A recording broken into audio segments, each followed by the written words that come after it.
is revolution. Please welcome the Revolution. Have you ever seen the movie Purple Rain? That dude is one of my favorite parts of Purple Rain.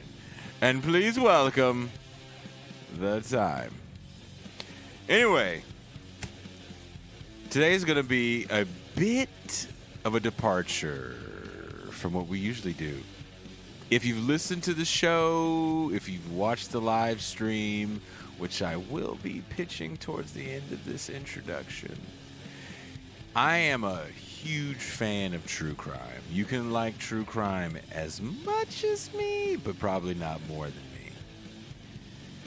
So when I got very odd, I find it odd because I don't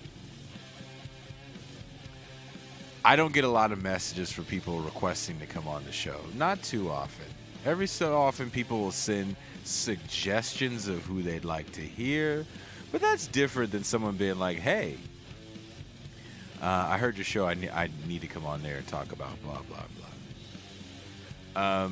So this person hit me up and was like, oh, I heard your show and I saw you talking about that one night in Miami, and I've been doing some research on Sam Cooke. And I wanted to come on your show and talk about the death of Sam Cooke. Totally piqued my interest because Sam Cooke's death is a bit of a mystery. That movie doesn't really get into it. Did not really like the movie, which I thought was kind of funny that he mentioned that he saw Pascal and I watching a clip of that movie because we both felt that wasn't that good of a movie. He didn't say this. I said it. I felt like they had Barack Obama playing Malcolm X. I officially call that guy Barack Obama Malcolm X. Like, that was the worst depiction of Malcolm X ever in One Night in Miami. I remember going to the theater to see Denzel in Malcolm X, and I remember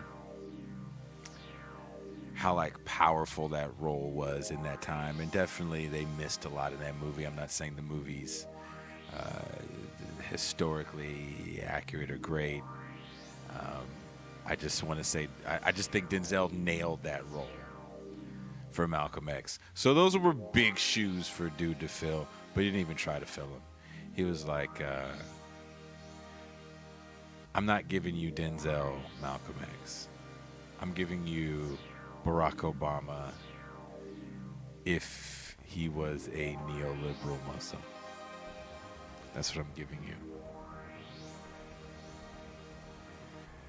So I didn't really dig that movie all too much. But the guy comes, he goes, hey, I got, I'm going to talk to you about Sam Cooke from I noticed your show's kind of political and you seem to be a bit of a leftist. I don't really have a political affiliation so much, but there's a side of this that I think that would be interesting for your show, with him owning his music and yada yada yada. So we talked on the phone for a while actually, and then we decided to record an episode, and I was very nervous recording the episode because I had to use a different platform that I usually use because this gentleman didn't have the right software. It's one of those things that rarely happen, and I was just nervous. So if I sounded a little nervous during the thing, I was just like waiting for everything to crash, and I was afraid that it wouldn't save. Like, I was just very, very nervous. But we had a deep dive into not so much the life, but factors that, mysterious factors that surround the death of Sam Cooke. I don't know if you see, that's what sucks also too about like not having hella money to pay for licensing, because I would hella love to open this show with I was born Hallelujah. That's a bad Sam Cooke, but yeah, I hella wanted to like play that, but I know if I play that, there's a good chance the show's gonna get pulled. And That would suck. So my guest's name is Albert Lanier, and he is a freelance writer out of the beautiful state of Hawaii. And Albert has written in many publications. And let me just give you a rundown real quick. Mr. Lanier. Albert Lanier has been a journalist and a writer for more than 21 years. Lanier holds a BA from the University of Hawaii-West Oahu and has been a contributing writer for Pacific Business News and Honolulu Weekly. He also has freelanced for a variety of publications, including Hawaii Magazine, Asian Week, and Edible Hawaiian Islands. His recent work has been featured on the news site Civil Beat, as well as Business Magazine, Accelerate, and the nightlife publication Metro HNL. He's also been on actually several podcasts. Lanier previously served as a staff writer for the Molokai Dispatch in 2008.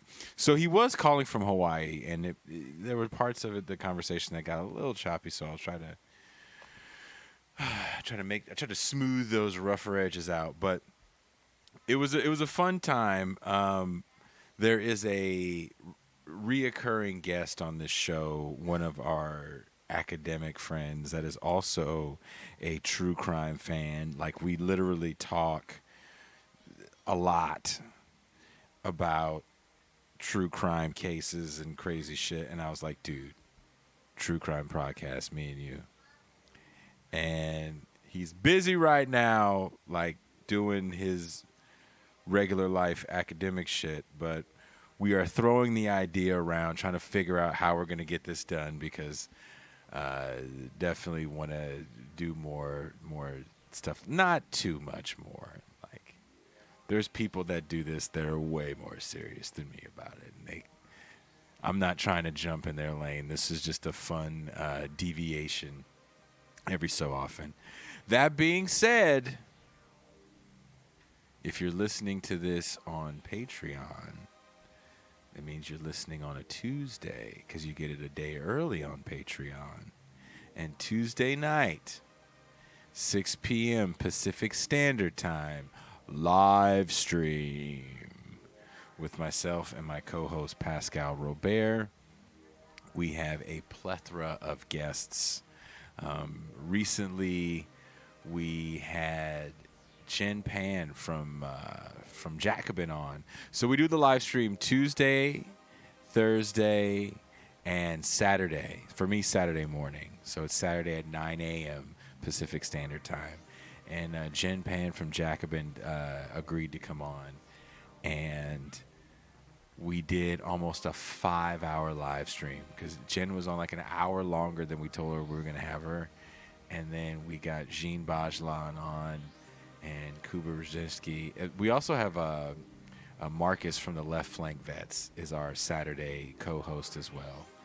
So it was a epic show, and like, we never stopped the whole time because there were so many people on. It was a lot of fun. So Tuesday, 6 p.m. Pacific Standard Time. Thursday, 6 p.m. Pacific Standard Time. Saturday, 9 a.m. Pacific Standard Time. Live stream.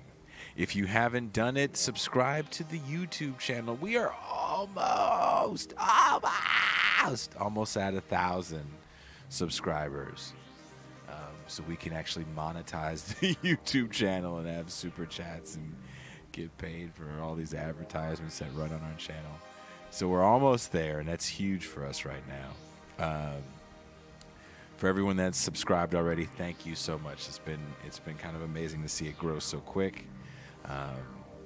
Also, if you feel so inclined and you have the means, become a patron. We have some new items in the Patreon that'll be exclusive for patrons at certain levels. Mugs, stickers, sweatshirts, T-shirts. and also finally getting around to getting that website done. And there's going to be a store in there for merchandise people can buy without having to be a patron. If you just want a shirt or a hoodie or something, there'll be stuff in there for you. So I'm going to shut up now, and here is my true crime episode. So the other week I did a movie review with Leisha Brooks. So this is my true crime.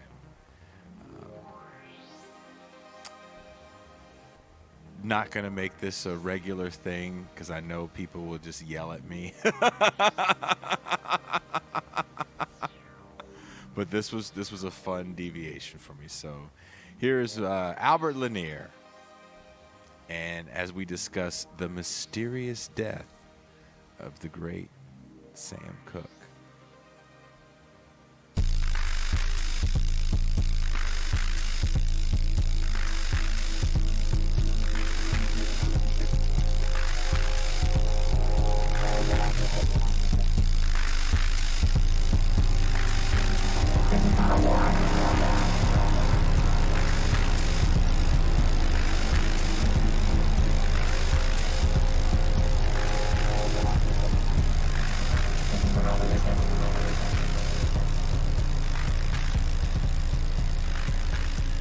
So here we are today with freelance writer Albert Lanier. Contacted me via social media, which I actually do enjoy when people contact me, and said, "Hey, I saw you were saying something about that movie One Night in Miami, and I'm writing this story on the very mysterious death of Sam Cooke." Mr. Lanier did not know I'm a huge fan of true crime. Like, disgustingly huge fan of true crime. Like, when I hang up this call with Mr. Lanier, I'm probably going to watch some mediocre documentary that's based in true crime. That being said, I was not a fan of One Night in Miami. I did feel the guy that did the Sam Cooke character did do a great job. But that's enough for me. Let's introduce our guest today, coming all the way from the islands of Hawaii, Albert Lanier. Thank you for having me. Hey, thank you for deciding to come on. So, Sam Cooke, I went and revisited, actually, there's a Netflix little thing on Sam Cooke's life and death. And I went to revisit it before I decided I knew we were going to have this conversation. And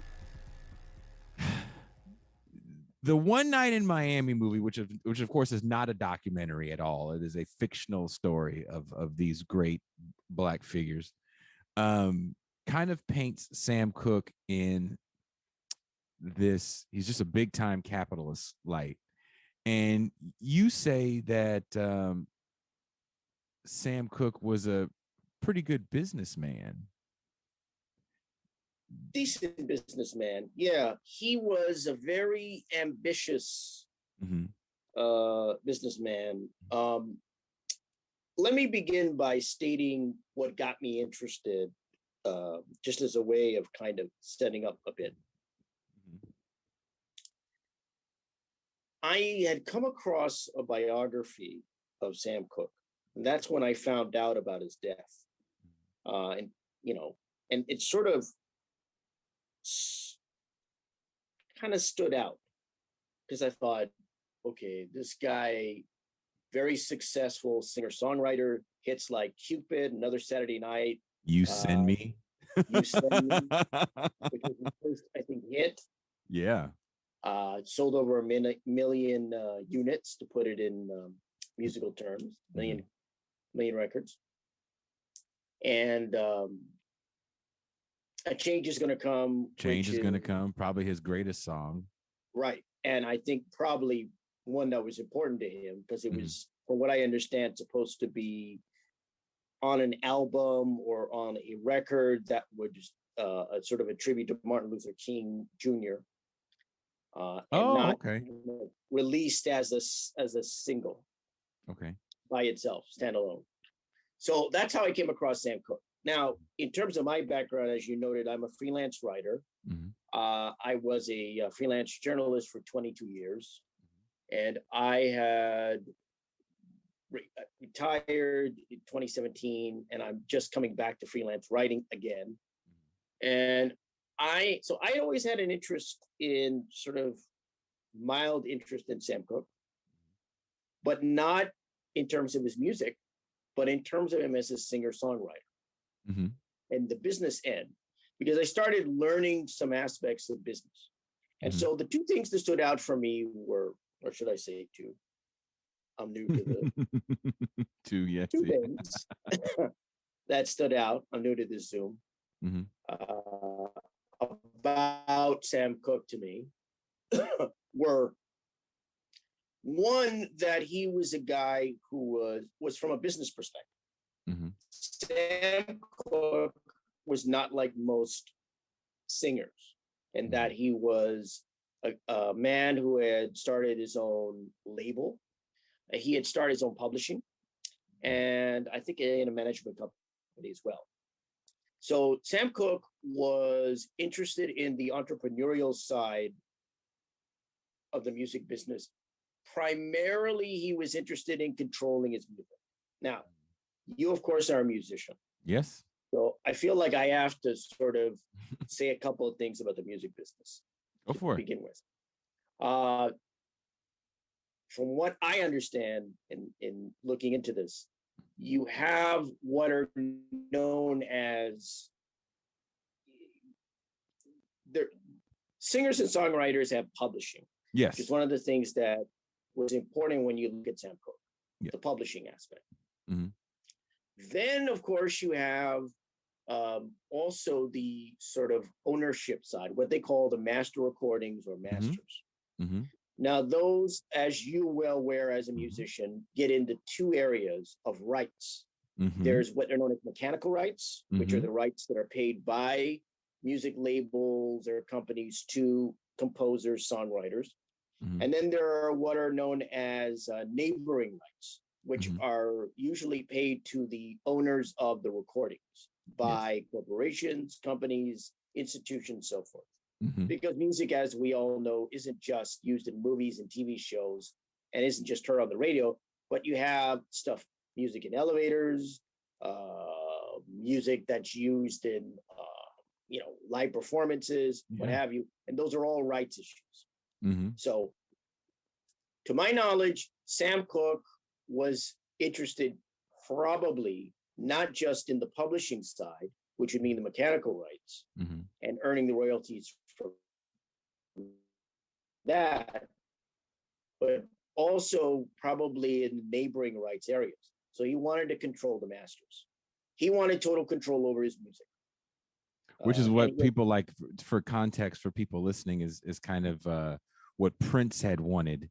Precisely. When he changed his name, a big reason why he changed his name is because he was upset that he didn't have ownership on his own music, and the label could license it wherever they wanted to, and he was very against that. So ownership meant a lot to him. So owning your own music is pretty huge, which is why, after people die, sometimes you hear their music in commercials because they no longer have that say. So the Beatles is a big I don't know if you remember the first Nike commercial that they air with the Beatles music. That was because Michael Jackson had owned those rights and licensed it catalog, right?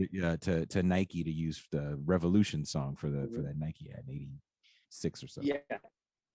So Sam Cooke, I think another one, Ray Charles. I heard that Ray Charles was another guy who wanted to control his masters and have control over that. So I note the rights issue because when we discuss Sam Cooke, it's important to look at the business side.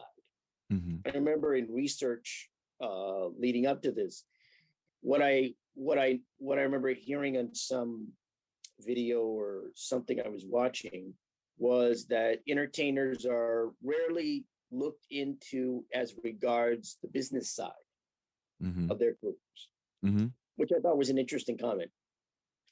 But in any event, I note that because when it comes to Sam Cooke and his death, the issue of rights, songwriting, publishing rights, and I guess on some other level with masters and with music is important.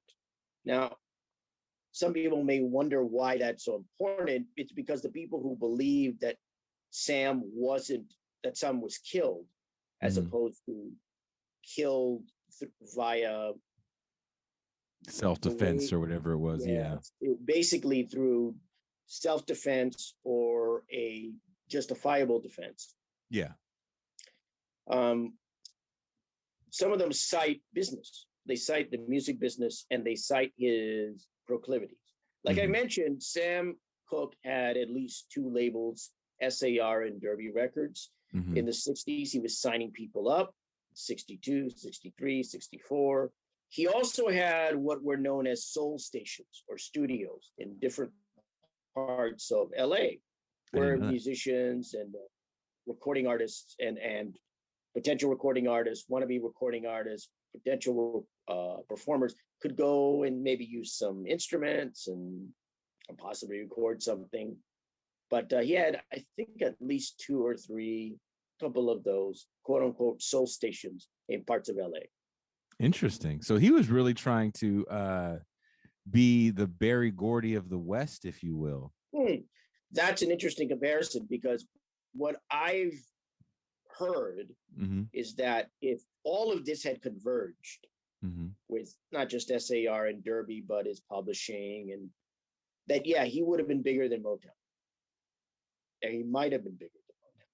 I mean, you know, if you go back and think about where Sam Cooke was in that era, he's a guy that, of course, comes up in the Black church with the Soul Stirrers, but you know, he goes on to make and they kind of even allude to it a little bit in the One Night in Miami movie, which, if you really want to see it, people listening didn't see it, don't listen to my opinion. I just felt like the guy that played Malcolm X was like, I felt like Barack Obama playing Malcolm X, so it was just weird. No. I gotta take a little sip of my iced tea about that. But they kind of allude to Sam Cooke trying to be some sort of shrewd businessman, but Motown kind of sat in this world of quote unquote Black music, and to go a slightly deeper dive into the music industry, it is extremely segregated. To this day, it is extremely segregated. So Sam Cooke. It's funny. Go ahead. Say. It's funny you mentioned that, because this comedian, I think his name is D.L. Hughley. Yeah. Who's also he's on radio stations now. I think he performs, but he's on radio stations. And he stated once, he said, radio is the most racist industry in America, in his view. Cannot blur the lines in terms of music. Yeah. And it's interesting that you, when you talk about the music industry and radio, before I became a writer and before I became a journalist, I was in radio for about a New York minute. I was a board operator. Gotcha. And so I played music. And when I was in college, I had worked at a volunteer job, meaning non-paying, at a radio station, another campus of the same university or college system that I attended. But it was a different campus. So I was at their radio station. And I was there for it was on Fridays, I would do news. So I was like the anchor news reader, to put it in the British term. I did that for about my junior year. So, so I done radio briefly. But when you talk about the segregated nature of the music industry and of radio, because they refer to African-American musical genre basically is the Black charts. Yep. Still, I don't know if that's still referred to it. Yeah. Oh yeah. It's there's Black charts. There's Black radio. There's definitely Latin stations, depending on where you live. There's Asian stations, or different. You know, there's Chinese and sometimes Korean, depending on where you live in the States. But music and radio is pretty segregated. And to give people some sort of context to that, if you think about a white artist and I'm 43, so I'll go back to Madonna. Madonna breaks on quote unquote black radio first with her first few singles. Once she crosses over to quote unquote mainstream success, pretty much no longer played on the black charts, because the people behind, and this isn't Madonna's choice, she's not sitting here saying, oh no, I don't want to get played on radio station X. She of course cares not. But once you cross over, then you're not going back to that station, you're not going back to those charts, you're officially on the pop charts. The same thing happened with Justin Timberlake in the early 2000s, late 90s. I mean, there's a long list of artists. And in Cooke's day, it was like black guys would make this music and then white guys would cover it and have number one hit. That's right. So and they allude to Precisely. something along that's those what lines. happened with that's what happened with him. He took Little Richard's Tutti Frutti, or that song, and he turned it into a huge hit. Yeah. Tutti Frutti did okay, charted okay with Little Richard, but then when Pat Boone did it, huge, became a smash. And there's so many stories. Right, there's so many stories of that. Right. And that era, I have a friend, and we're both in the industry, and we talk about eras, and this is one of the eras that he does not like, because he says this is the era, the 50s and 60s, where songs are constantly being redone until they hit. You do it. Teddy Pendergrass didn't work out. Okay, then this guy's gonna do it. Oh, it didn't work out, and this guy's gonna do it. Okay. So it's interesting that Sam Cooke wanted to get into this world, because he had already had a foot in the crossover door with all these songs that he's making. These weren't black chart songs. These were like popular. You Send Me is a standard.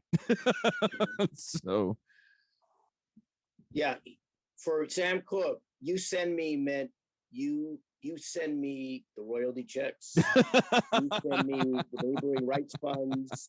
You send me all the other proceeds, the performers' proceeds, because he was also a singer. Mm-hmm. And he's probably a member of a performing rights organization. Mm-hmm. I haven't looked into all the composer or performing rights organizations back then in my research, just more modern day. But I assume that Sam was involved with some of these organizations. He would have had to be as a singer-songwriter, as a producer. Yeah, I didn't realize until recently that he composed a lot of those songs. One of the engineers that worked with him was like, well, you work with Sam Cooke from the beginning of the song to the end of it, because he literally wrote the music and he's performing the music and also singing the song, which was unheard of in that era. He was very involved. That's how I see him, more as a songwriter and producer. I know people know him as a singer. I'm going to get in trouble for saying this. I don't have that much interest in him as a singer. Songs are good, but I'm not into the songs like people who are huge fans of Sam Cooke. They're catchy. They're nice pop music. They're easy to listen to. So I have no problem listening to the songs. But my interest in Sam Cooke was as a songwriter producer, because I started finding out about the business years ago when I lived in LA. I think another reason why I'm interested in Sam Cooke, to a certain extent, excuse me, sorry about that. Okay. Another reason why I'm interested in Sam Cooke was that I lived in LA a couple of times, once in the 90s, 96, and another in 2008. And so I'm, of course, somewhat familiar with LA. And of course, Sam Cooke was found dead in LA. Yeah. And so that had its own interest for me as someone else, as in that regards. I guess that's another reason why I found his death interesting, because I had lived in LA. And I had also written music reviews when I was a freelancer in LA. I wrote for a magazine that used to be called the West Coaster Reviews. I think it was West Coaster Reviews, West Coaster Books, West Coast Review of Books, West Coast Review of Books. Sorry. Okay. Okay. And it's now called Rapport, or was at the time Rapport. I don't know if it's still around. Mm-hmm. But I had written music reviews, reviewed CDs for a spell. Mm-hmm. So I think all these factors converged when in talking about Sam Cooke for me. One is the fact that I used to do radio, and I used to play my first job actually out of college. Actually, my first job wasn't radio. I used to play oldies rock music, Beatles, Stones, Doors. So when you talk about segregated music, doesn't cross over. Mm-mm. Yeah, it doesn't cross over. Mm-mm. Yeah, it's very different. So I had reviewed CDs in the 90s for a very brief time, and I lived in LA, so I think that. And so when I talk about the music industry in regards to Sam Cooke and his death, I think what's important especially is that people are suspicious of his death. And one of the reasons is what happened with his manager, Alan Klein, who was an accountant who wound up becoming a manager.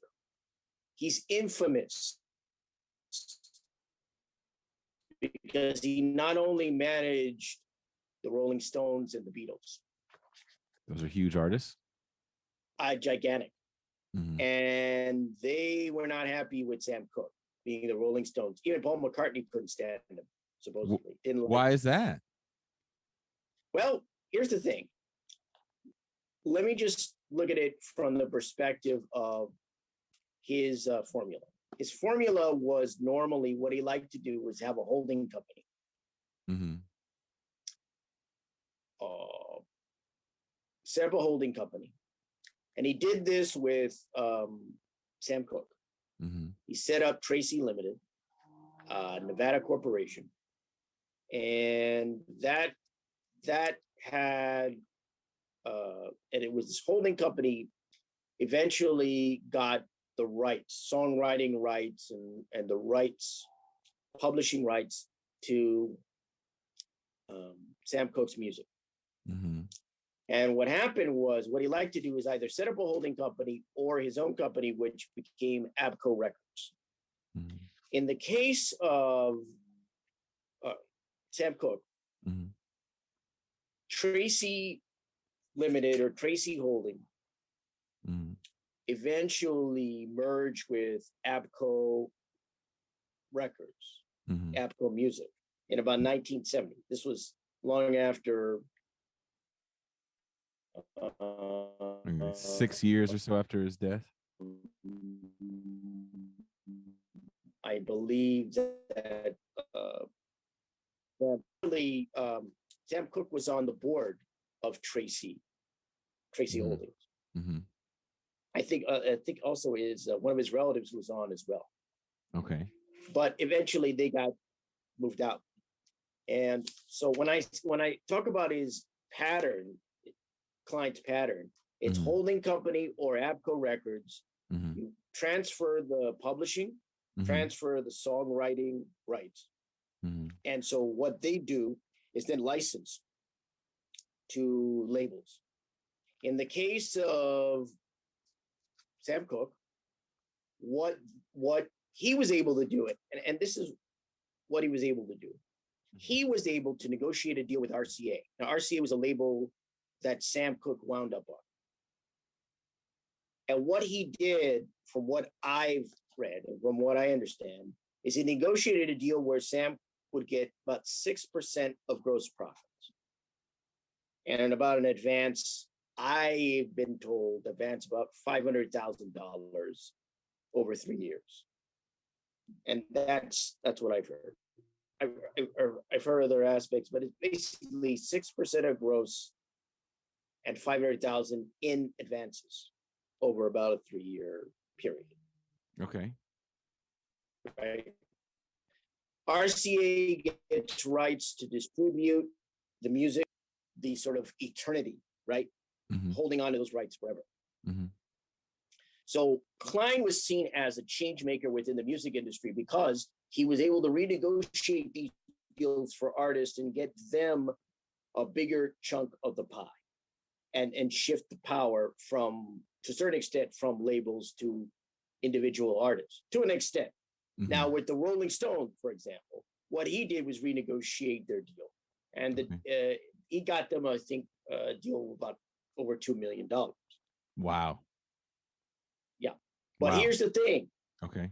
Because, like I said, he's got his holding company or he's got Abco Records. What he's doing is transferring all the publishing, all the masters, all the music rights, probably mechanical and neighboring, to Abco, to whatever holding company. And so he's making a good deal of money. And the Rolling Stones didn't like that. They got suspicious. They eventually got rid of Klein, but they couldn't get out of the deal that they signed with him and the contracts that he had negotiated. Oh, wow. For example, one aspect that I remember coming across recently was that when they hired another manager and they hired other lawyers to look through it, they had gotten from Decca Records in advance in 1965, I think, for about $1.25 million. That's insane. When you adjust for inflation, that's insane. Yeah. What Klein had done was negotiate, make sure that contractually that he wasn't obligated to give them that until 20 years after, which would be 1985. So the Rolling Stones fought Klein.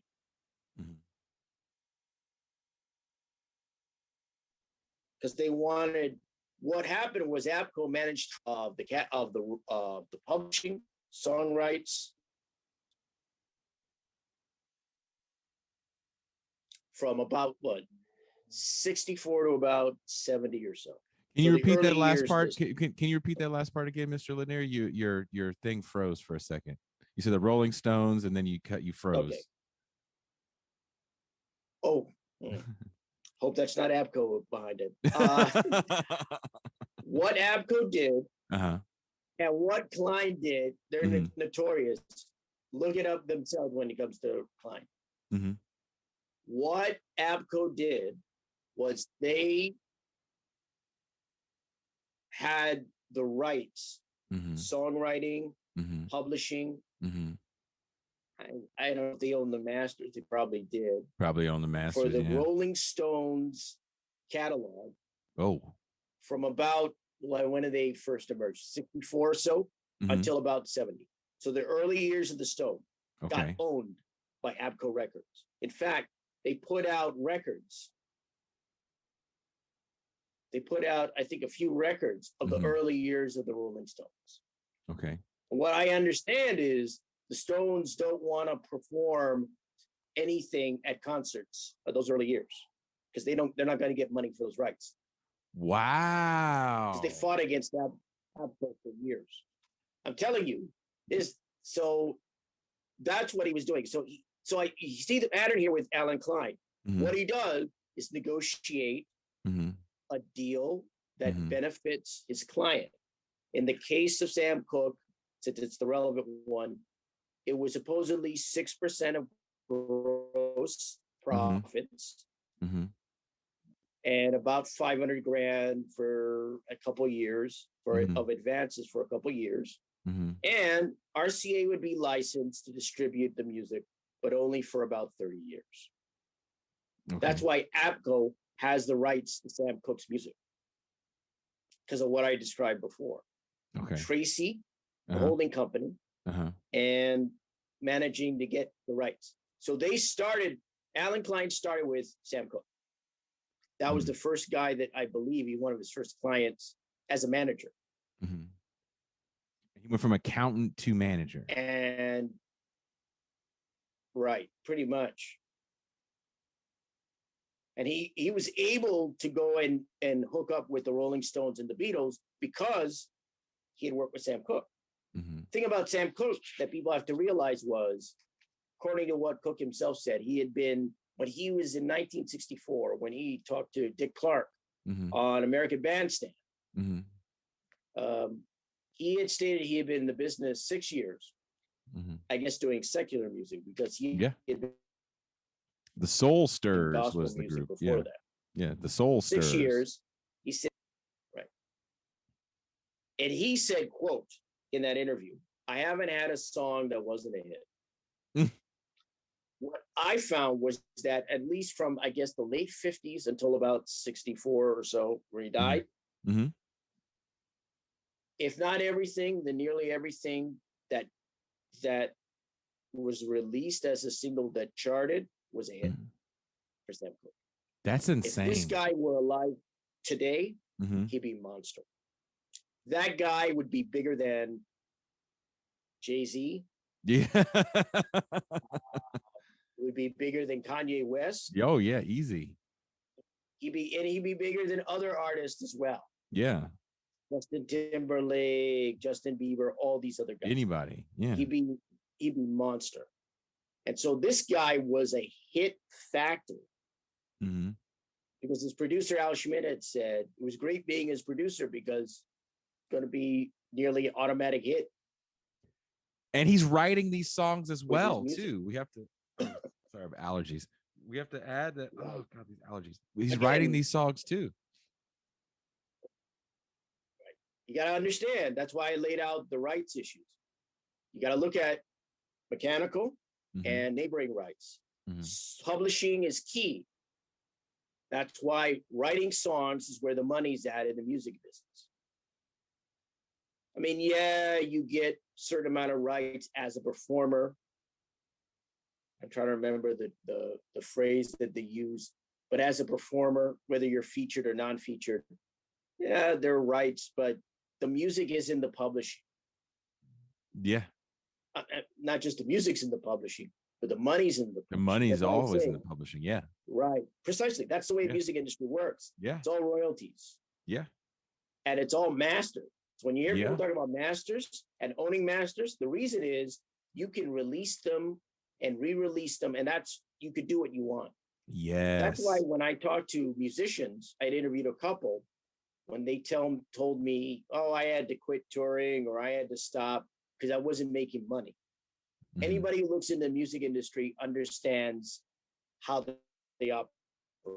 It's very difficult for most musicians and most performers because the music industry wants everything. Yep. Everything. Yep. They want everything. They want everything. So it's not surprising that the musicians, performers end up broke. In fact, Michael Jackson was recorded on video speaking out against the music industry. Yeah, that actually is an interesting, what you talk about is interesting, where he goes off on the tirade, tells people to turn their cameras off and no one does, and says Tommy Mottola is the devil. And yeah, that's an interesting interview with Michael Jackson. I'm probably linking in the description of this. Right. I'd recommend, if you're going to look in the music industry, you can start out by looking at Michael Jackson and Prince, because those are the easiest ways. Because both of them were dealing with the music industry. There's that belief that Sony was trying to sabotage his album at the time, Michael Jackson's album at the time. And of course, you look at Prince, he was trying to get the masters for his music from Warner's.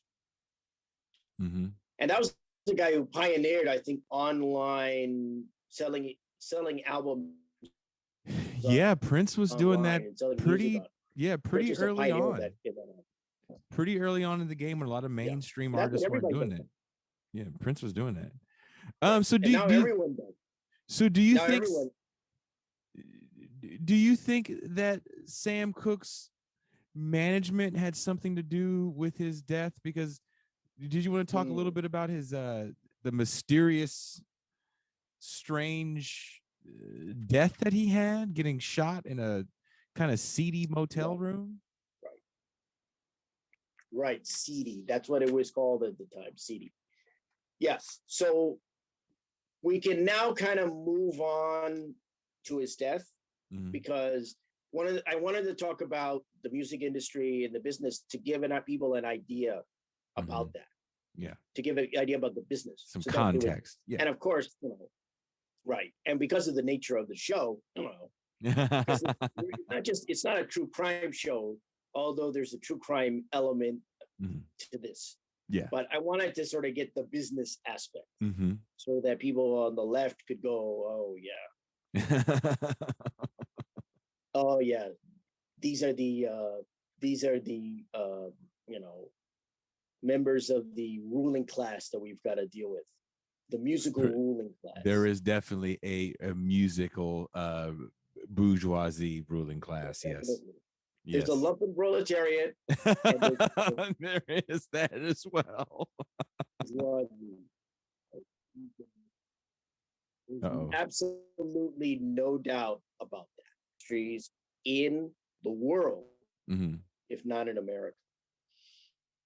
Probably have just ruined any chance I have of writing reviews again for songs by saying that. So we look at Sam Cooke, and most people might wonder, well, why am I focusing on the business aspect and not on everything relating to Sam Cooke? Nothing against Sam Cooke as a person or as an individual outside of the music industry, but I really wasn't that interested in his life as an individual. I'm not, what intrigued me was, here's a guy, he wants control over his music, wants control over everything. In an era where African-American performers just weren't given that leeway. Nope. Well, African-Americans weren't given much leeway in general in the society, but they weren't as performers. And that's intriguing to me. So we deal with his death. His death occurred in December of 1964, December 11 to be specific. Now, on December 10th,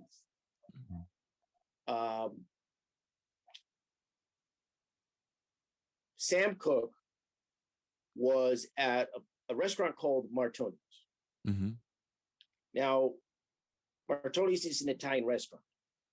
Now, Martoni's was known, from what I understand, to be a kind of hangout place for people in the music industry.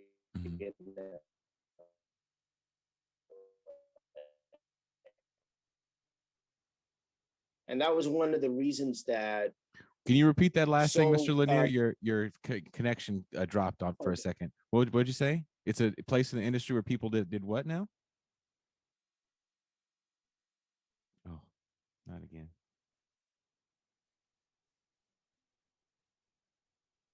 Again, I blame Abco for that. It was known, or Marconi's, I should say. I said Marconi's, which is one of the supposed inventors of the radio. So I guess that all ties in. But Martoni's was a restaurant in LA, Italian restaurant, that was a hangout for music industry. Gotcha. People, singers, songwriters, so forth. And Sam was hanging out there for those reasons. Sam had an album that had come out. I think it was Live at the Copa, which was recorded, I think, in the summer of 1964, obviously in New York. And he was there at Martoni's eating with Al Schmidt, who was a producer that he worked with, and Schmidt's wife. And so people were aware of the fact he had an album out and were giving him a lot of good wishes on the album. Now, my understanding is that Cooke at the restaurant, in the accounts that I've seen, research I've done, Cooke had, and Schmidt and his wife, they were waiting for their dinner. They had already ordered. The report is that Cooke had 4 martinis at some point, and I think that's something people should keep in mind. But he decided to go to the bar, ended up chatting with some people there, may have been friends, not quite sure. And supposedly the food had come. Al had got up and went over to the bar to tell him, hey, food's here. And Sam told him, okay, go ahead. That's one of the accounts that I've heard. In any event, at Martoni's, it was the place where Cooke had met a woman by the name of Elisa Boyer. Now, Elisa Boyer is important because she was an individual that would loom very large in the death of Sam Cooke. In fact, she was one of the quote unquote players involved in his death. She's 22 years old at the time. From what I've looked up online and what I've researched and what I've examined, she had an involvement in the prostitution business. She was in the life. She was in the life, as we say. Yeah. Right. That's a good way to put it. In the life. In the life. My understanding, what I've heard, is that she was known as for robbing guys.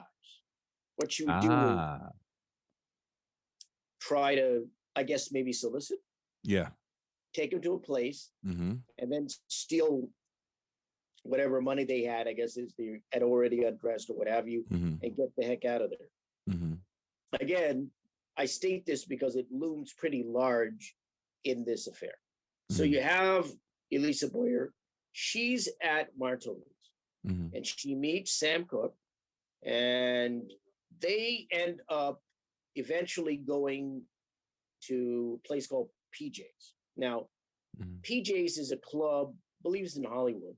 And PJ's was where Al Schmidt and his wife were supposed to go with Sam Cooke.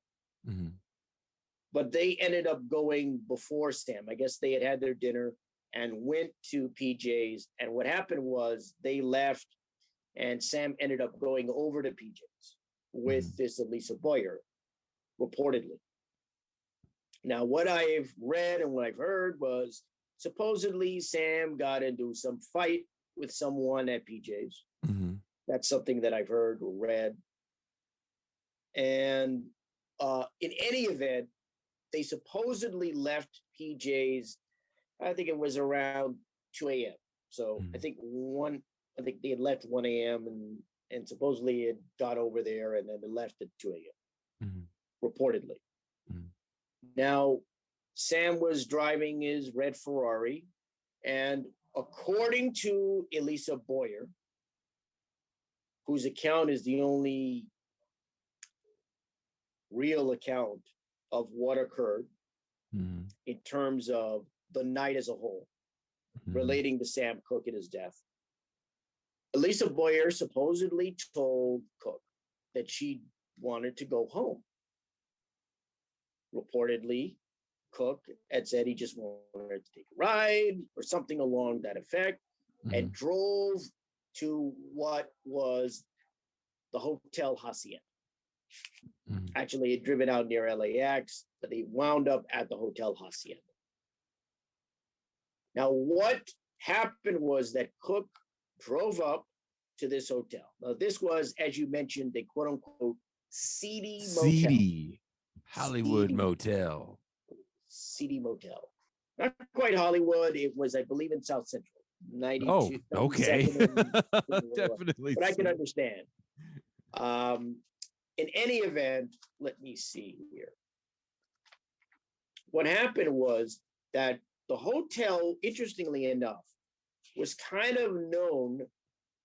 The hotel was kind of known not simply for its $3 an hour rate, kind of short-term hotel or a motel, I should say.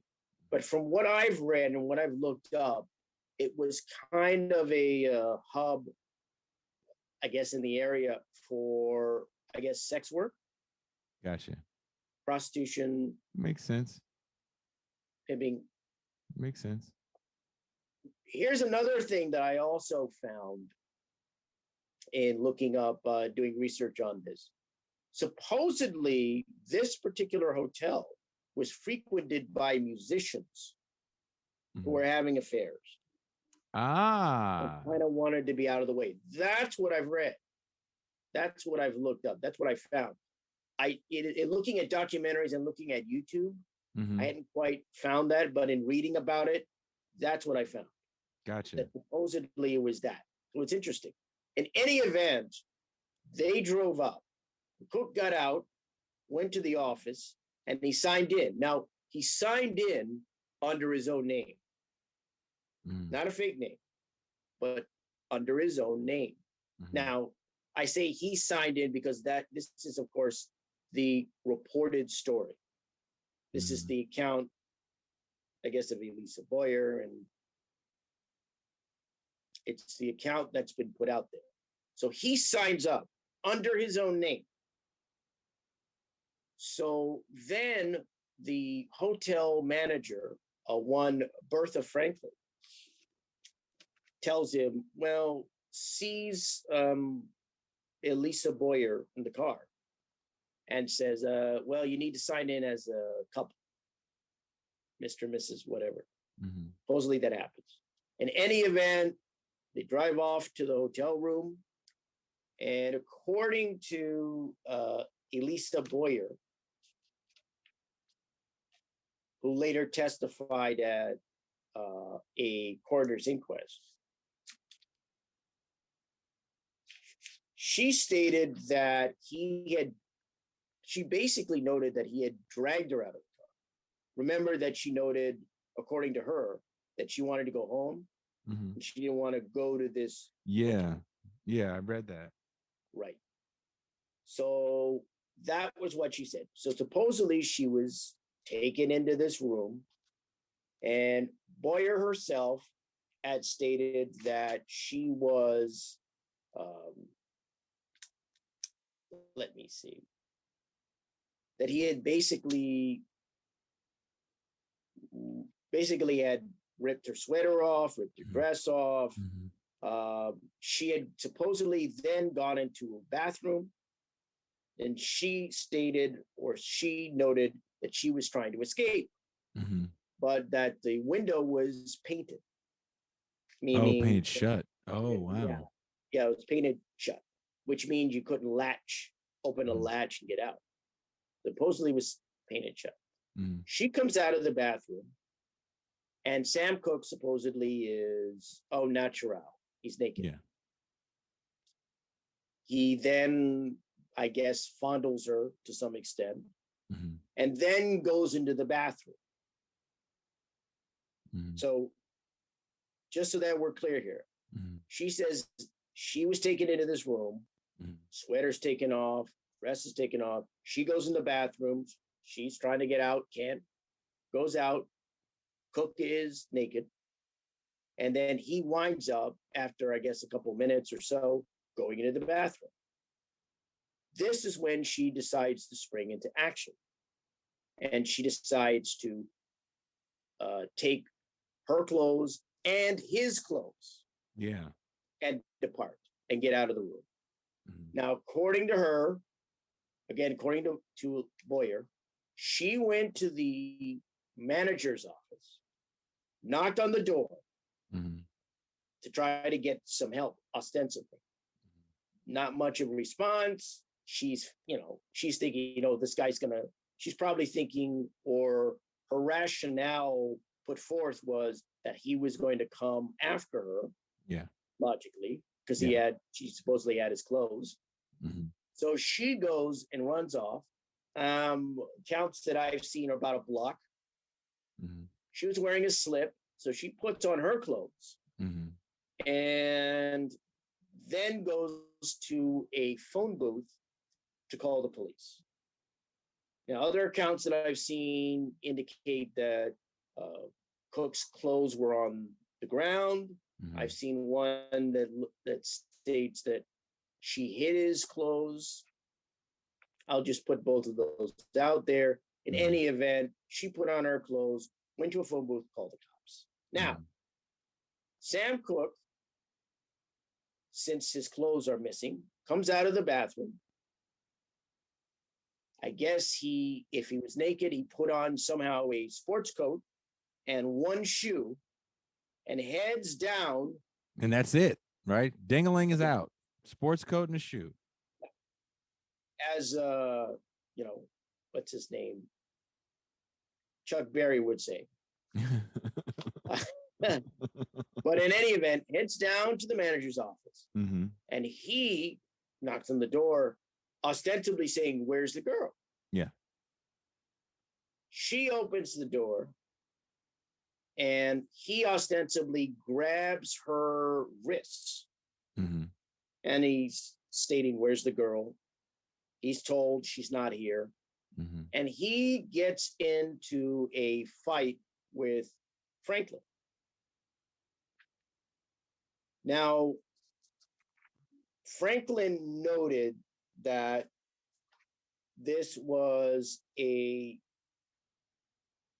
fight where it was, I guess, kind of this fight that they had was supposedly, according to her words, I was, quote, I was fighting, biting, scratching, everything. Sounds like a very wild, frenetic fight. With a naked Sam Cooke. So, with a naked Sam Cooke. Now, I guess from what I understand, they were either on the floor fighting or one up on the floor. And ostensibly, she got up, grabbed a pistol that she had there in the office, and shot Sam Cooke 3 times. Oh. Only one of the reported shots of the 3 shots hit Sam Cooke. Passed through his left lung. I think it hit his heart. Then it passed through right lung and out. A perfect shot. Under the armpit, pretty much. Under the armpit, through the lungs, hit the heart. 1 shot.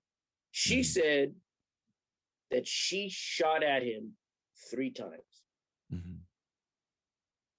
And she was, according to her words, and if you see this on film, online, if you get to look at it, she said he was close.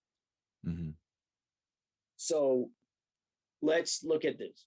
They're ostensibly on the floor, or even if they're not on the floor, they're fighting. She grabs the gun. She shoots him 3 times, and only 1 shot hits him. But 1 shot supposedly hit him. Now, here's what you don't see noted in some of these documentaries. Uh-oh. Now, there are a couple of documentaries that are out. Yes. One is Lady You Shot Me. Lady You Shot Me. And I think there's another one called The Two Deaths of Sam Cooke. Lady You Shot Me is a pretty good documentary. I recommend it to people because it's on YouTube. So I recommend that one as a starter. Now, here's the interesting part. Supposedly, Franklin was on the phone with the owner of the hotel, a one Evelyn Carr. Yeah. And according to Carr, she supposedly heard the disturbance and the fight that was going on. I believe she testified later on. So police came, Sam Cooke's dead. He's found next to the door. I'm trying to remember the crime photo that they usually tout. So he's lying next to the door.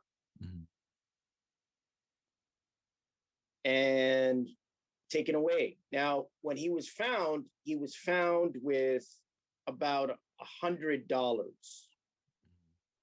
in his money clip. I think it was like $108, something along that line. And that was ostensibly what happened that night. And, you know, again, just to sort of give a précis of it, supposedly, let's take it from when Elisa Boyer, they get in. Supposedly, Sam Cooke had taken, dragged, or forced Elisa Boyer into this hotel room at the Hotel Hacienda. He ripped her dress off, ripped her sweater off, ripped off what she was wearing. She then goes to the bathroom at some point, says she said she couldn't get out because painted shut and no other way out. Comes out, Sam Cooke's naked. I think, I'm trying to remember, in any event, Cooke eventually, after a couple minutes or so, goes into the bathroom. She then grabs her clothes and his clothes, gets out, goes to the hotel manager's door, knocks on it, doesn't get a quick response. Manager doesn't come, supposedly, and then leaves about a block away. After about a block away, running off a block away, then gets her clothes on. She's only wearing a slip. Goes to a phone booth, calls the cops. Mm-hmm. Sam Cooke finds out she's gone. He's wearing only a sport jacket and a shoe. He's naked except for all that. Mm-hmm. Heads down to the manager's office. He knocks on the door, asks about her. And he's told she's not there. He breaks the door down, and ostensibly grabs Bertha Franklin's wrists. Says, "Where's the girl?" Yeah. They get into a fight. Sounds like a knockdown, drag out fight. Franklin biting, scratching, whatever. Then, after tussling for, I don't know, maybe a minute or a couple of minutes, however long it was, she then gets and points it at Cooke, shoots 3 times, 1 shot, kills him. Mm-hmm. And I left out one thing. I left out what Cooke said, which was, "You shot me." Or should I say, "Lady, you shot me," 4 words. Supposedly after it. I also left out another thing. She stated that he then, after being shot, tried to lunge after her. She then took a broom handle and beat him with it until he basically ostensibly died or was unconscious. And then police came, he's dead, they drag him away. Mm-hmm. But it's even more mysterious than that, right? Because wasn't the body in some bad shape? Right. Now, this gets into what I call the interesting points of this case. Okay. So, the interesting points. So here's where I start critiquing it, because we've already got the so-called official story. Now, at the funeral for Sam Cooke, and he had 2 funerals, one in Chicago, where he largely grew up, and the other in Los Angeles. A singer, Etta James, had attended, as did Sam Cooke's friends. He was friends, as you know, from the movie One Night in Miami, with Muhammad Ali and Malcolm X. And, Jim Brown. I guess Jim Brown. And so Muhammad Ali was at his funeral, I believe, in Chicago. Etta James also attended a funeral. I think it was in Chicago. She noted that his hands were broken in the casket. She noted, I believe it was in her biography or autobiography, she noted that his head looked like it had been nearly dislodged from his shoulders, that his hands were smashed, broken, that there was bruising, even with makeup. And I'm sure that they went they must have went the extra mile, or tried to, at least to some extent, to try to dress him up and make him look presentable. But what she noted was that his head looked like it had been nearly torn from its shoulders, that his hands were broken, that he had bruised, and then he had bruising. None of the details that she notes supposedly are in the autopsy of Sam Cooke. Really? Yeah. None of them are ostensibly in the autopsy, right? The autopsy notes, of course, that he was killed by that shot, left to right, by a single bullet. So they note that, but they don't know any damage, abrasions, bruises, to that nature, from what I understand. Etta James said she saw it when she attended the funeral. So that's kind of an interesting detail there, right? Always suspicious if you see bruising and abrasions and or other details. To those who saw him in that casket and attended the funeral, he looked bad. Yeah. Now, I don't know about you, but I don't really think that a broom handle is going to be able to dislodge someone's head from their shoulders or cause the kind of bruising and or break hands. That must be one hell of a broom handle. One hell of a broom to do that. Right? One of those lead pipe brooms. Might have been a lead pipe. Who knows? It was mafia certainly brooms. wasn't in the form of a broom. Okay. So, he had two funerals. He had one in Chicago and one in LA, right? So the aftermath of this is interesting. Sam Cooke never had a full criminal trial. The death didn't have. It had a coroner's inquest. And this occurred in, I believe it was the 16th of December, about 5 days after his death. And it occurred at the Hall of Justice in LA. And this is where both Elisa Boyer and Bertha Franklin had testified. Now, when you look at these two ladies, you have to keep in mind that Elisa Boyer, about a month after this inquest, was arrested for prostitution, probably solicitation, because she was trying to solicit a undercover cop over over the matter of $40. Okay. And she got arrested for that. Boyer was later convicted of second-degree homicide. 1979. Relating to a boyfriend. I think it was the sentence, from what I read or what I found, was over 20 years. Okay. So that's interesting. We also look at Bertha Franklin. She ended up suing the estate of Sam Cooke for $200,000. She supposedly got death threats, and she lost her job at the Hacienda Hotel. Now, Bertha Franklin was someone who had a track record as a madam. Really? Yeah. She had been a madam. And she had that job there at the Hotel Hacienda or Hacienda Hotel. To run hose out of it. Well, I don't think she was there to put a chocolate on the pillow and simply fresh towels. Although she might have had that. She might have had fresh towels for a certain reason.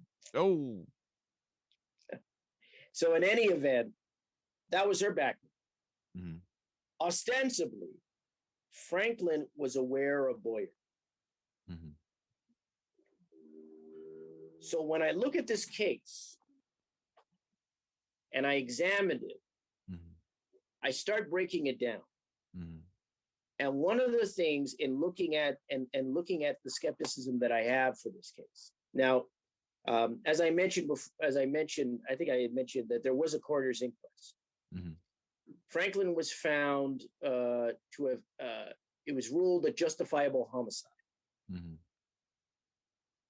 Now, not only did I think Franklin testify at the trial and Boyer, but also I believe the owner of the hotel. Now, according to the owner of the hotel, she was ostensibly on the phone with Franklin. Franklin was on the phone with her when Cooke had come in, and supposedly Carr had heard this. Now, it's interesting. When I see these YouTube videos and these documentaries, I never hear about the owner of the hotel.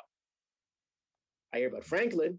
I hear about Boyer, but I don't hear about this detail, which is interesting to me. And ostensibly, I believe Carr testified at the inquest. Now, what doesn't add up for me about this case is this. And there are a number of things that don't. First and foremost, you have to start asking questions. And I will go through as many as I can. Hopefully, time will allow me that that luxury here, but you have to start asking this question.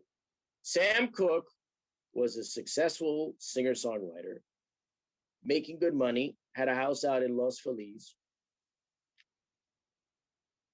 Admittedly, he was also a ladies' man. Apparently. Yeah.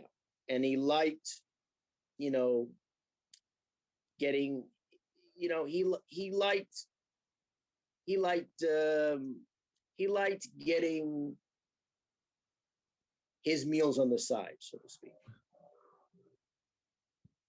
And so one of the first things when I look at this case that I find odd is, why would, number one, Sam Cooke go sign his name, his actual name, to a hotel registry at this cheap motel, this Hacienda Hotel?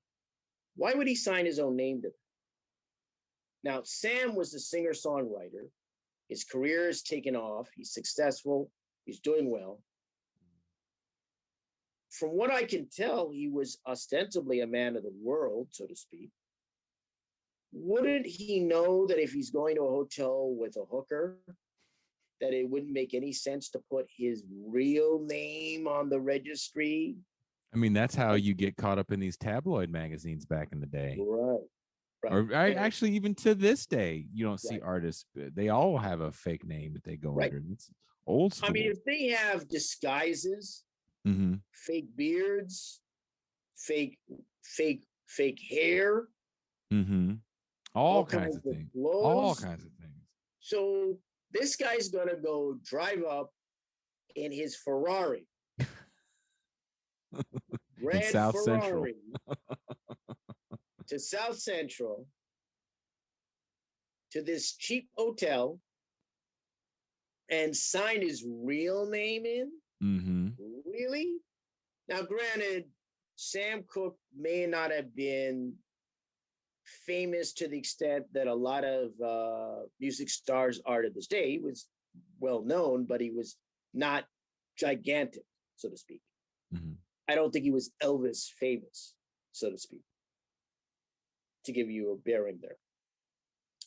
But it strikes me that a guy who clearly had been around the tracks, I mean, he was from Chicago. Yeah.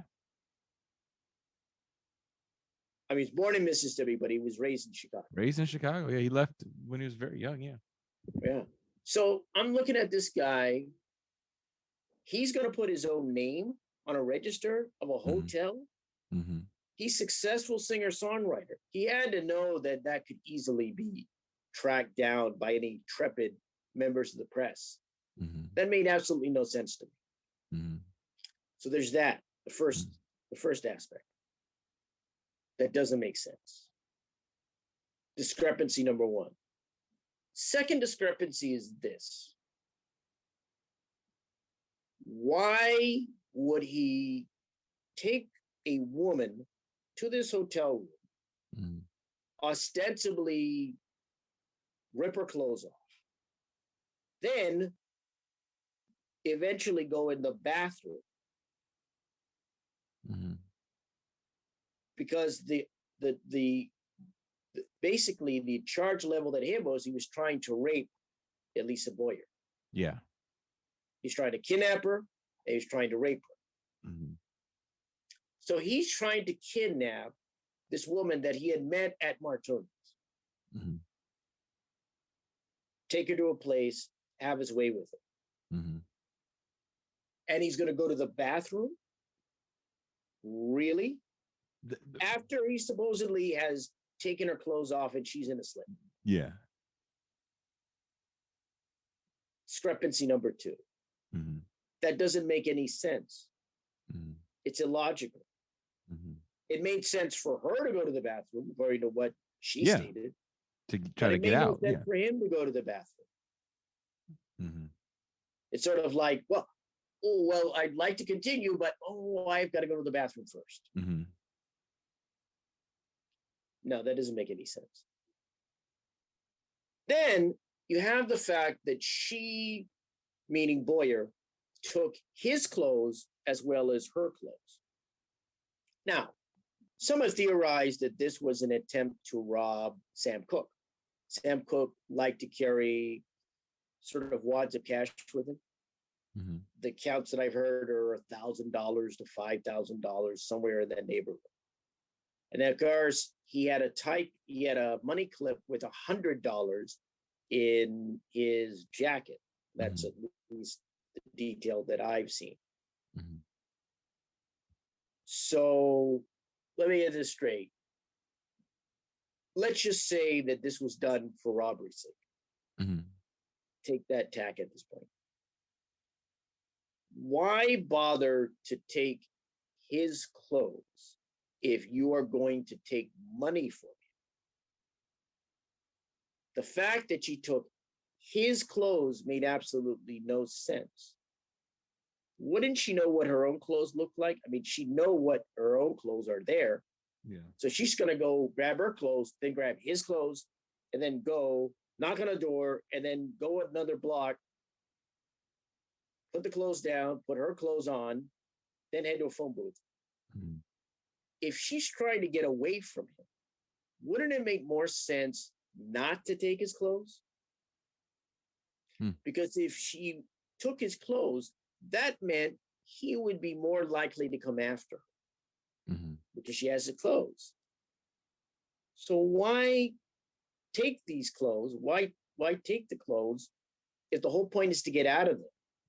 She said before, or ostensibly, that she want to be there.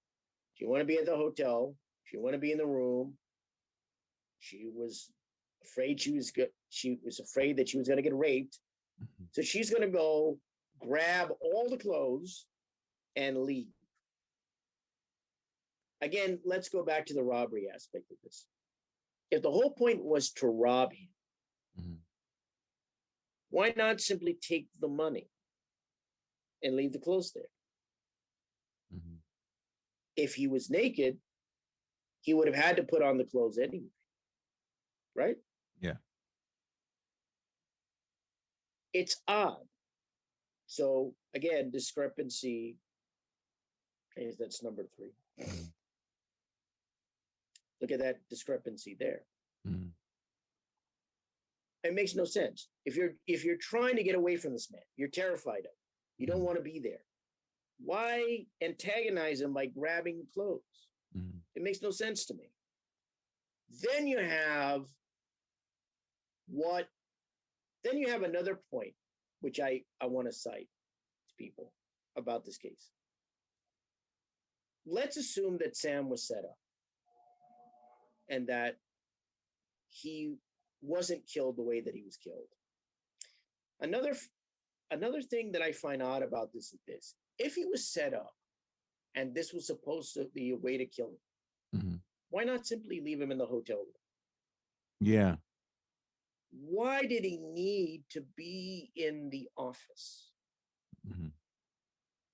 Now, I don't know whether it was or not. There are those who believe that he was killed elsewhere and left him. I was going to ask you that if you thought that he was roughed up elsewhere and they just kind of left him in the lobby and they concocted a story after the fact. It's very clear to me somebody beat him up. Somebody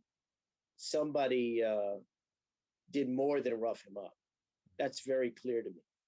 It's hard for me to think that this guy, even with the blood alcohol level, which was, I think, 0.16 or something like that, which was over the legal limit. Something about this just didn't add up to me. One of the things that didn't add up was the fact that it happened in the hotel manager's office. So he's going to go to the manager's office, naked except for his sports jacket and shoe, and demand to find out about the girl. Where's the girl? That's what he said. My point is this. If this was a setup, even from the point of a setup, if this was a setup, why did he need to be in that office? That's what I don't get.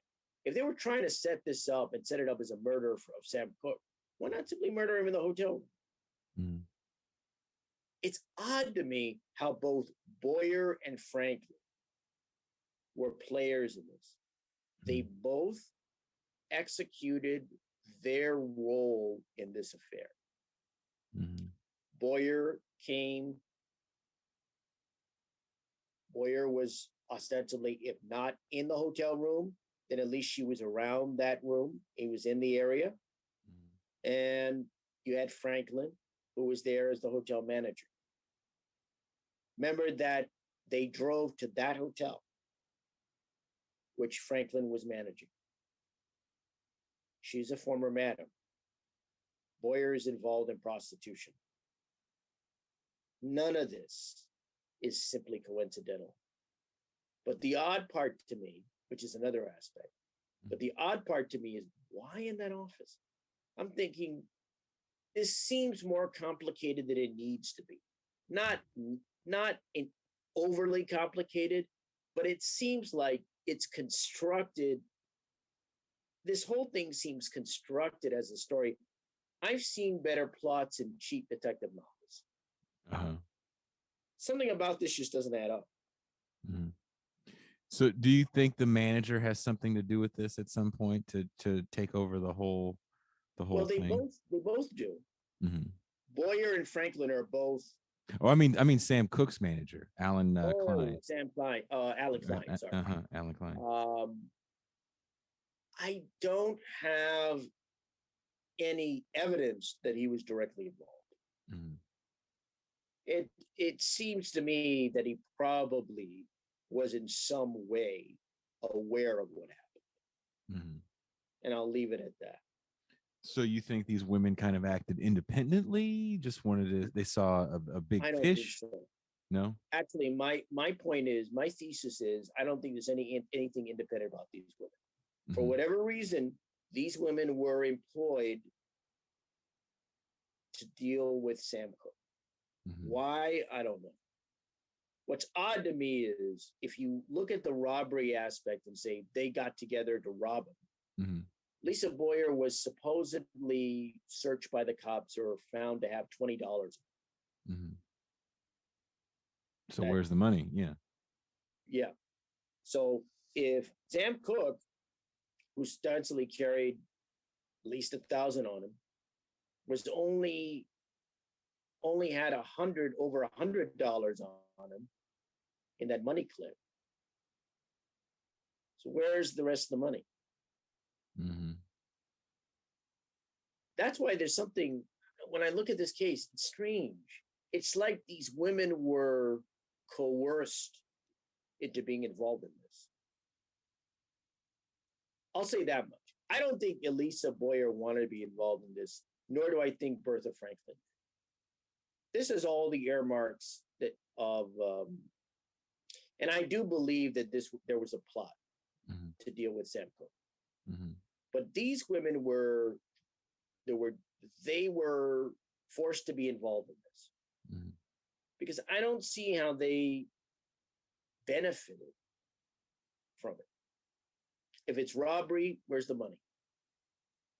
And Boyer ended up getting arrested for prostitution about a month later.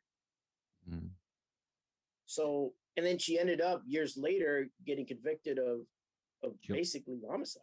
Yeah, killing her boyfriend, right? Yeah. Right. Like, so where's the benefit for them? It's almost like these women were forced into doing this, forced into being involved in this situation. The question is, like, if this was a setup, if there was a plot here, who was behind it? It's interesting. And who's behind it and why? What was the point, right? Well, that's why I cite the music industry. Which was very mob influenced. This is also a time, one thing we didn't say, and I know time is running short, is that the mob had a very heavy hand in the music and live performance industry at this time. Right. And that could be its whole other episode. That's true. That's very true. That's very true. And there are other things that don't add up. You look at Franklin. She said that he was at close range, meaning Cooke, and that she shot at him 3 times.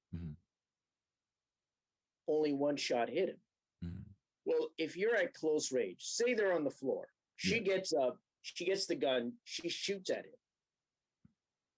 But only one shot hits him of 3 shots, and he's in a room. I mean, like, how bad a shot was this one?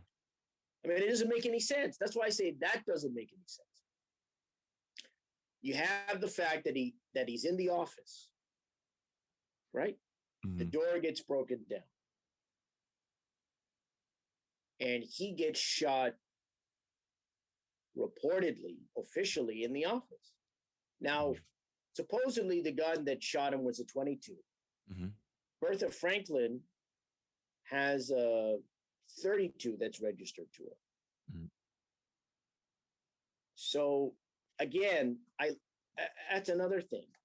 Then of course there's the bullet itself. Supposedly the bullet that went through Sam Cooke vanished. Really? Until he was collected into evidence and it vanished.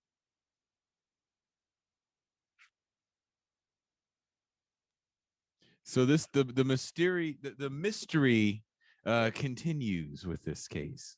Right. And I would argue if he were shot in the office, I'm wondering where's the trace evidence? Where's the fiber? Where's the blood? Where's all that? I look at that crime scene photo, at least the one that I see. I don't really see any blood. Of course, it's hard at that angle. I don't really see any blood. I see no pool of blood, obviously. Now, granted, it was through a lung, hit the heart, came out other side, left to right, downward angle, supposedly, below the armpit. And so I'm looking at all this. None of these details make any sense. They're a bad story. I mean, if you were to create a story and create this kind of story, none of these, even if this is a plot, it seems like something went wrong here when it came to Sam Cooke's death. Something didn't go right. And they had to try to improvise, come up with something in a hurry, because none of it made any sense. And why do you think the police went along with it? My understanding is that they really just didn't care.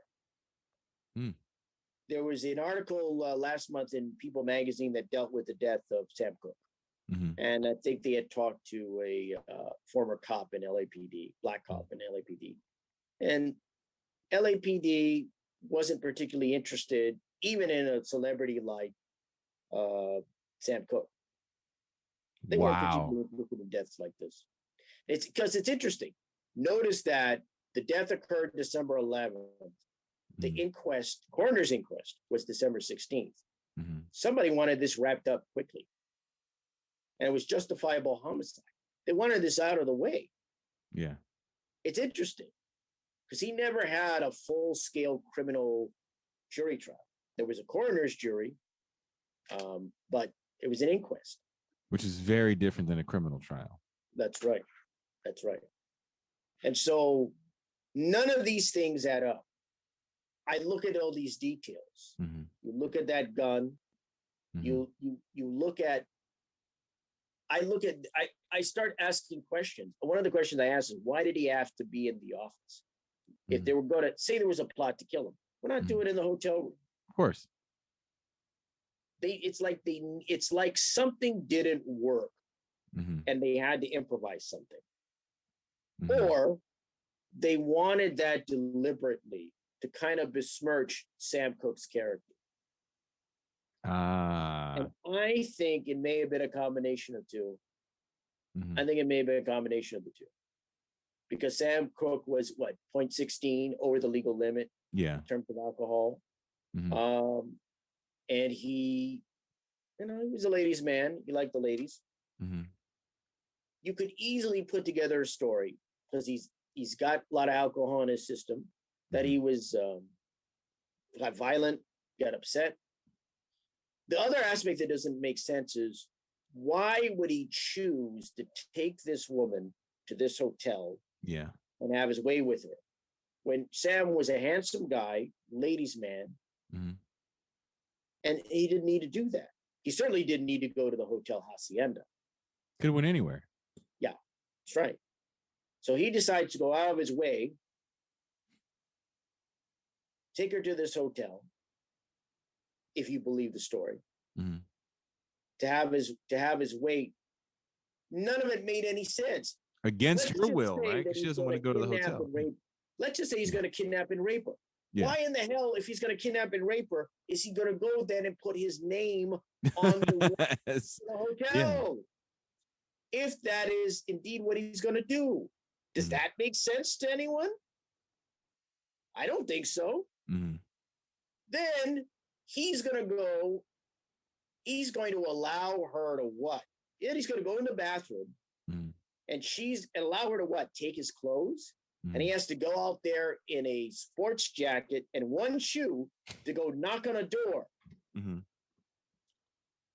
let me get this straight. This celebrity, a successful singer-songwriter with money. With money, yeah. People said he was driving a red Ferrari. Not a lot of African-American men drove red Ferraris in 1964. He's driving a red Ferrari. He's got, at least ostensibly, if you believe what those who knew Sam would say, he would carry cash on him, wads of cash. Anywhere from 1,000, maybe 5,000. So he had cash on him because he was buying drinks for people at Martoni's earlier that night. He's going to go take a woman that he's met at this restaurant, go to a seedy motel, try to kidnap her, rape her, then go to a hotel room. And before that, he's going to put his name on the registry. So let me go backtrack.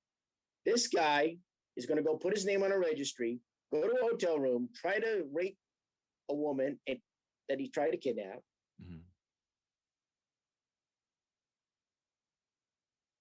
Keep going. Keep going. Yeah.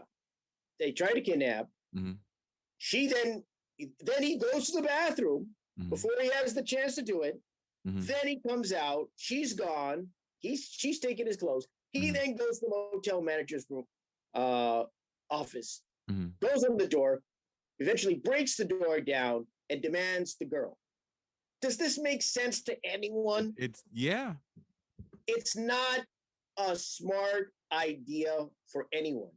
No one who would do this, other than America's worst criminal element, or someone with no brains, would ever do this. It makes no sense. And I lay it out to you. I'll say this again, and I'll lay this out. This woman, he was shot once. The woman who shot him said she shot him 3 times, but only one shot went through. The kill shot. Yeah. The amazing kill shot. Yeah. Right. Under the armpit, through the left lung, to the heart, right lung, out. Bullets missing. She then beats him with a broom handle because she said that he was trying to lunge, he's trying to go after her. And here's another aspect. Even though she still had the gun with her, why did she go for a broom handle when she could have just shot him again? Yeah. Oh, interesting. Right. You understand what I'm saying? They're trying to explain the broken bones and whatnot. Right. Yeah. With a broom handle, probably made of plastic. Yeah. Or wood.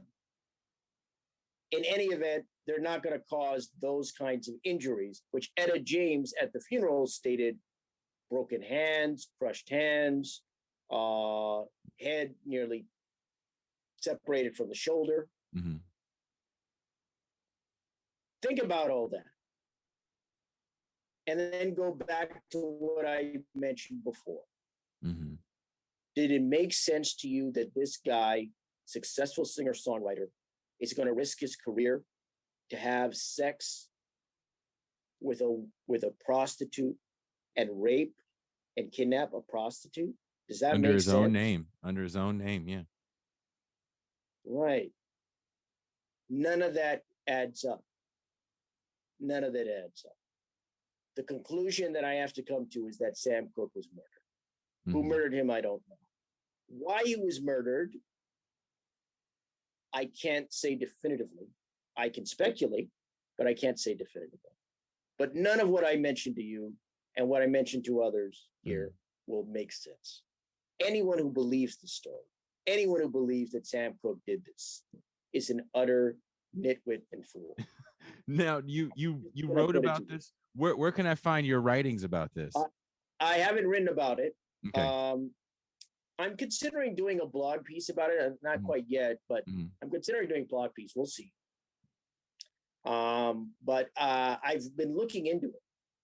But if people want to read my other work that I've, my blog, I have a blog on medium.com. Okay. Which is www.medium.com/@thedoctor50. And you'll give me that. You'll give me that link, and I'll put a link in the description to your blogs, because I know you said you wrote about Bob Crane too, right? No, I did not. Okay, I'm sorry. I was interviewed about Bob Crane. Oh, okay, sorry about that. But I have written about DB Cooper. I did write a piece about DB Cooper. Okay. Yeah. So people want to see that. That's interesting. But yeah, if they want to read my blog pieces about media and current news, stuff like that, they can go to medium.com/@thedoctor50. Well, Mr. Lanier, thank you very much for taking the time to talk to me today and divulge down the true crime rabbit hole, the mystery that is Sam Cooke. We will ultimately never know what really happened there that night. I think all the participants are gone, are dead. So there's no one. No. Well, I'm sure.